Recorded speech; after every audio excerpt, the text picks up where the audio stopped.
ناظرین کل گلگت بلتستان میں انتخابات ہونے جا رہے ہیں۔ لغاری صاحب اگر گلگت بلتستان کی تاریخ دیکھی جائے تو وفاق میں جس کی حکومت ہوتی ہے اسی کی حکومت جی بی میں بنتی ہے۔ جب نون لیگ تھی تب نون لیگ جیتی جی بی سے، اور اس کے بعد پہلے پیپلز پارٹی تھی، پیپلز پارٹی جیتی، پھر نون لیگ تھی، نون لیگ جیتی۔ ابھی کوئی تبدیلی متوقع ہے آپ کو لگتا ہے، یا پھر وفاق میں جیسے پاکستان تحریک انصاف ہے اور گیلپ سروے کے مطابق بھی پی ٹی آئی پسندیدہ ہے تو پی ٹی آئی ہی جیتے گی؟ ایک تو کہ سروے کی بات مجھ سے بالکل نہ کریں، اچھا، کیونکہ سروے جو ہوتے ہیں سب فراڈ ہوتے ہیں، دھوکہ ہوتے ہیں، اور پاکستان میں ہونے والے سروے سارے کے سارے پاکستان میں اب تک کوئی سروے ایسا نہیں ہوا ہے جسے کہا جائے کہ ان باقاعدہ ریئلی کوئی سروے کیا گیا ہے۔ سب ایسا فراڈ ہوتا ہے، بیٹھ کر اس کو کچھ لوگ مل کر ایک سازش کی طرح اس کو بناتے ہیں اور اس کو کرتے ہیں، ٹھیک ہے، جس کا گراؤنڈ پر کام ہوگا وہ سب نظر آئے گا۔ یہ روایت جو ہے کہ جناب وہ تیسرا ہی تو الیکشن ہے، پہلے یہ ہوا تھا کہ پیپلز پارٹی نے ہی اس کو ایک الگ سیمی صوبہ بنایا تھا، اور اس وقت تو کوئی اسمبلی موجود نہیں تھی، کوئی چیز موجود نہیں تھی۔ پہلی لوکل باڈیز کونسل بھی پیپلز پارٹی کے دور میں آئی تھی، پھر یہ بھی ہوا کہ پیپلز پارٹی نے ان کو اسمبلی بھی دی تھی۔ تو اب وہ الیکشن وہ جیتے، پھر نون لیگ بھی جیتی ہے، تو یہ تاثر تو ظاہر موجود ہے کہ کشمیر میں اور گلگت بلتستان میں جو بھی فیڈرل حکومت ہوتی ہے اسی کی جیت ہوتی ہے، لیکن یہ ضروری نہیں ہے کہ ایسا ہو۔ پہلے بھی اس طرح سے چیزیں ہوتی تھیں، لیکن بعد میں پتہ چلا کہ صوبے بھی کبھی ایک رائے بناتے تھے کہ یکساں ایک بڑی فیڈرل پارٹی کے ساتھ جائیں، لیکن پھر وہ بھی ایک طرف ہو گئے ہیں۔ تو میرا خیال نہیں ہے کہ ہم ابھی اس طرح کی کوئی پیشین گوئی کریں کہ کون جیتے گا کون ہارے گا، لیکن کم از کم سروے کی حد تک جو چیزیں سامنے آ رہی ہو سکتا ہے کہ نتائج بھی انہی کے مطابق مرتب کیے جائیں۔ سروے میں کوئی نہ کوئی تو حقیقت ہوتی ہوگی نا، عوامی رائے تو لی جاتی ہے۔ نہیں، کوئی عوامی رائے نہیں ہوتی ہے، کون اس طرح دور دراز علاقوں میں جا کر کرتے ہیں سروے کا ٹوٹل پاکستان کے اندر دنیا میں ہوتے ہیں سروے، اور بڑے قابل اعتماد ہوتے ہیں اور بڑے لوگ زیادہ محنت کرتے ہیں۔ پاکستان میں مجھے اس کا اندازہ ہے۔ دیکھیں میری صحافت میں جو ہے 40-45 سال کا ایک میرا پورا ایک مسلسل سفر ہے، جس کے اندر میں نے اس طرح کے دھوکے دہیاں اور اس طرح کی چیزیں دیکھی ہیں۔ کوئی ایسی چیز نہیں ہوتی ہے۔ بعض سروے تو ہمارے بڑے اچھے دوست ہیں، لیکن ہمیں پتہ ہے کہ ان کے سروے کس طرح کے ہوتے ہیں۔ نہیں، مجھے ان سرویز پر بات ہی نہیں کرنی ہے، وہ ہوتے ہی نہیں ہیں، یہ سروے بس کہانیاں ہوتی ہیں۔ اچھا، لیکن لغاری صاحب الیکشن سے پہلے ہی ہم دیکھ رہے ہیں کہ نون لیگ اور پیپلز پارٹی کی جانب سے دھاندلی کا شور مچایا جا رہا ہے، تو اس سے صاف یہ نہیں لگ رہا کہ اگر نتائج ان کے خلاف آتے ہیں تو یہ تو نتائج قبول ہی نہیں کریں گے؟ پہلی بات یہ ہے کہ دھاندلی اس وقت شروع ہو گئی تھی جب وفاقی وزراء قانون اور آئین اور انتخابی ضوابط کو نظر انداز کرتے ہوئے کمپین چلانے وہاں چلے گئے۔ اس کا نوٹس بھی تو لے لیا گیا تھا۔ نہیں، نوٹس لینے سے کیا ہوگا، وہ چلتے رہے، پھر بھی انہوں نے آخر وقت تک کمپین کی، اور جناب پہلے ایک وزیر تھا، اعتراض کیا گیا، 2 وزیر ہو گئے، پھر اعتراض ہوا، 3 وزیر ہو گئے، تو وہ تو سارے کے سارے جا کر وہاں کمپین کرتے رہے ہیں اور باقاعدہ اعلان کرتے رہے ہیں کہ اتنے وہ ووٹ دو گے تو اتنے پیسے دیں گے، یعنی باقاعدہ اس طرح کی باتیں سرے عام ہوتی رہی ہیں۔ تو اس کو کیا دھاندلی نہیں کہیں گے؟ اور یہ کہا جائے گا کہ نہیں، یہ بہت اچھی بات کر رہے تھے، بہت پیاری بات کر رہے تھے، اور یہ بھی کہہ رہے تھے کہ ووٹ کے پیسے دیں گے، تو یہ بھی بڑی اچھی بات تھی۔ ٹھیک ہے، چلیں کل اب جب الیکشنز ہوتے ہیں تو اس دن پتہ چلے گا کہ کون سی پارٹی جو ہے وہ جیتی ہے۔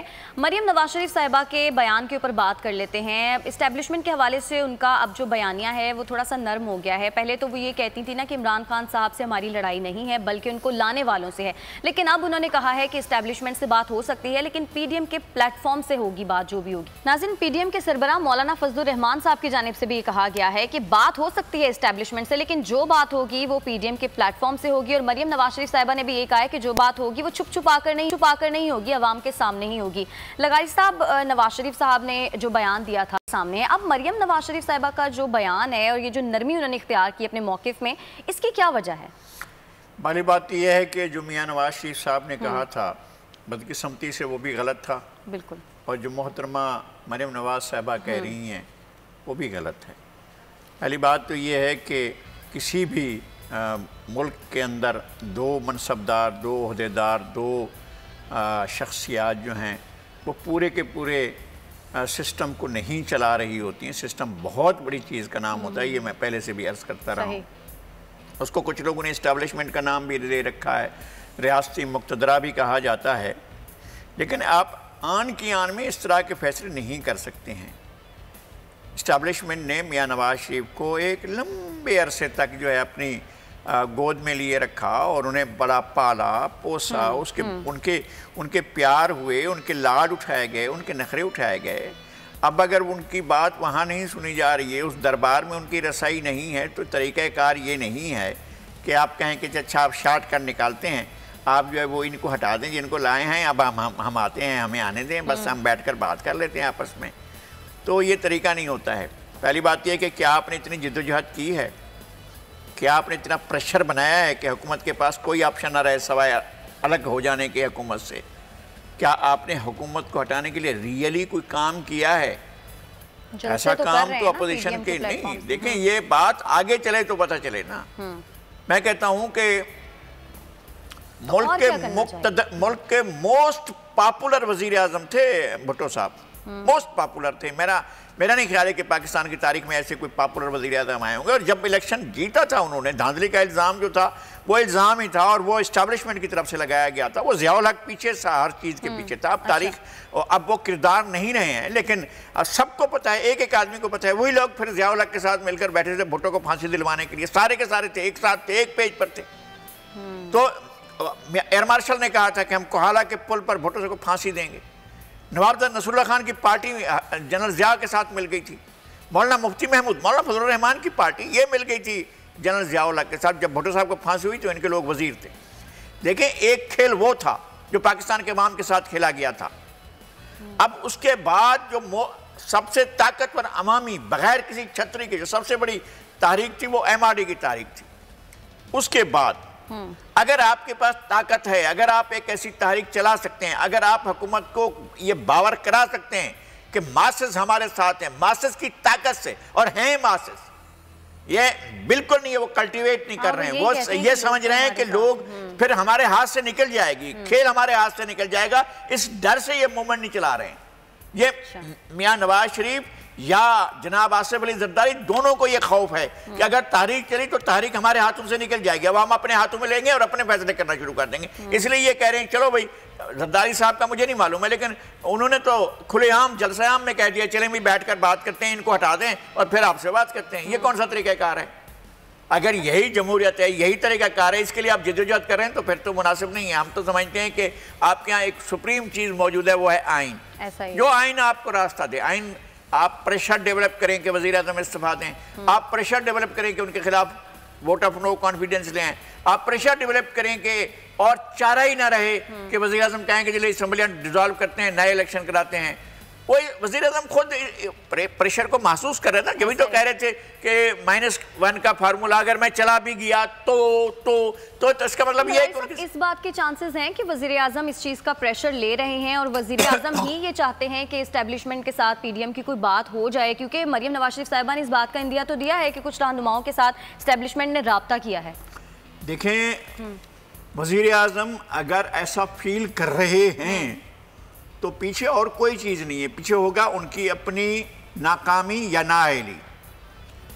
اسٹیبلشمنٹ، پاکستان کی اسٹیبلشمنٹ نے جتنا ان کو جتنے بھی ادارے ہیں سب نے مل کر جتنا ان کو سپورٹ کیا ہے، لوگ ترستے رہے ہیں سپورٹ کے لیے، ترستے رہے ہیں.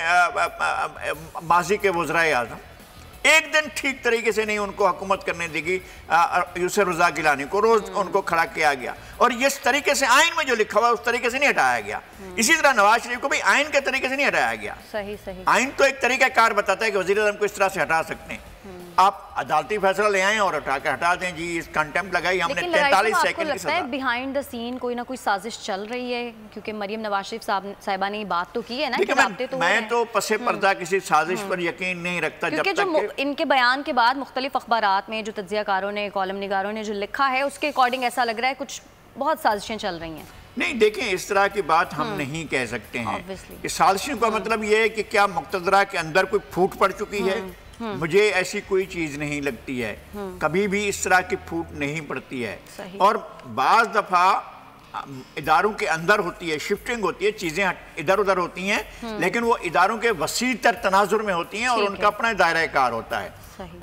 اگر آپ نے اتنی قوت حاصل کر لی ہے ماسٹر کی سطح پر کہ آپ اپنے طور پر فیصلہ کریں کہ ہم کس کو اپائنٹ کریں گے، کس کو ہٹائیں گے، کس کو بٹھائیں گے، کس کو آگے بڑھائیں گے، یعنی جس طرح سے فیصلے ہوتے ہیں اب خوشی کا اظہار کیا جا رہا ہے آپ نے کہ جب اس کی ڈونلڈ ٹرمپ کی بات نہیں مانی ہے وہاں کے سروے چیف نے آرمی چیف نے تو کہا جا رہا ہے کہ دیکھیں جناب یہ ہوتی ہے اسٹیبلشمنٹ تو ان کو بھی نہیں مانتی. بھائی وہ ہارا ہوا پریزیڈنٹ ہے, اگر وہ بیانڈ دا کانسٹیٹیوشن یا بیانڈ دا لا چلا جائے گا تو اس کا تو ذمہ داری ہے تمام اداروں کی کہ وہ دیکھیں کہ اس ٹرانزیشن کے اندر کوئی غلط فیصلہ نہ کر دے. تو ان کی ذمہ داری ہے, ان کا فرض ہے, یہ دیکھیں ان کی بنیادی ذمہ داری یہ ہے, یہ انکار کرنا نہیں ہے.